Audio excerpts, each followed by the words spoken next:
Have you ever had an experience that you have found is completely inexplicable? It feels magical, but inexplicable. You don't know why it happened. And it's one of those moments of enigma. Well, I had one of these in a dream several years ago. And I dreamt that I was looking into a meeting room, a beautiful meeting room, just with beautiful shining wooden floors. And then through another door appeared pairs of big cats. So a pair of tiger, a pair of lions, a pair of cheetah, a pair of leopards. And there were lots of these pairs of big cats. And they all sat in this big circle, all up on their haunches like small cats do. And then it became really obvious to me, even though they were sitting in a circle, that the two big cats at the front were somehow leading this meeting. And when I looked at them, I was quite astonished to see that they were pure white lions, one male, one female.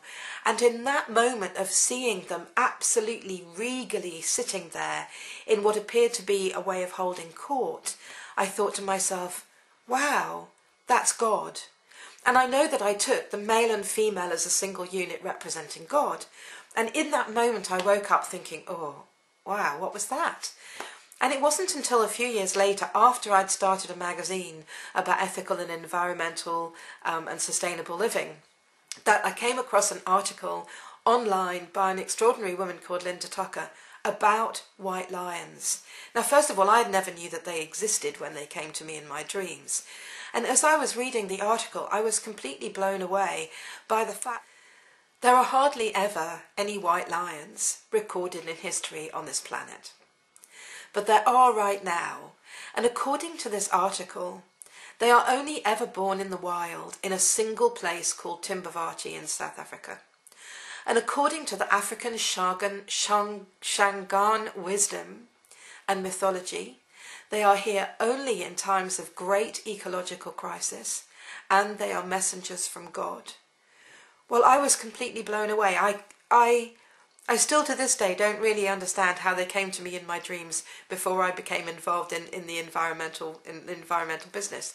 But they did, and they stayed very deeply in my heart, particularly once I read about them. They're pretty endangered. There's some extraordinary stuff around them. For example, Linda Tucker found a female white lion born in December 2000 in a place called Bethlehem. Actually, Bethlehem just down the road from Timbavati, but still a place called Bethlehem. But most of the white lions now being bred in captivity are bred for the canned hunting industry, which means that people can go along, men usually, and for about £130,000 sterling can go and shoot one in a limited enclosure and feel like they're actually a really big hunter. And it's pretty gross, to be honest. There's also African mythology that if we destroy the white lions, then we destroy ourselves. And not just people think maybe they're albino and they're not that strong in their genetic pool. That's not true at all. They're not albino. And actually, they're the apex of apex predators. So there's something incredibly intriguing and magical and mystical about the white lions. And so when I went to Cape Town earlier on in May, I was very lucky to be invited by Winter, an animal communicator based just outside Cape Town, to go and visit some white lions in a sanctuary where the lions there are not in a position to be taken back to the wild. They've had too much hardship or too much damage.